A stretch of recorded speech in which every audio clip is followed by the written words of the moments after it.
Kumusta mga ma'am sir? Pops Bal here. Quick reaction lang dito sa dance rehearsal ng SB19 para dun sa performance nila sa Akon.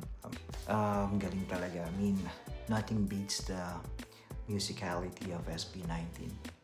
Grabe yung intro.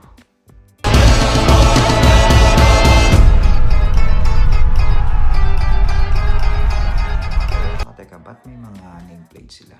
The best talaga yung sayaw ng SB19. Every time they're making a choreo para sa mga kanta nila, it's always sync. It's always related yung steps dun sa lyrics ng kanta.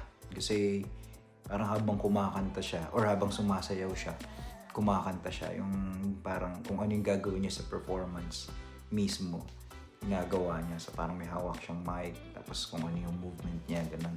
Hats off. Clap, man.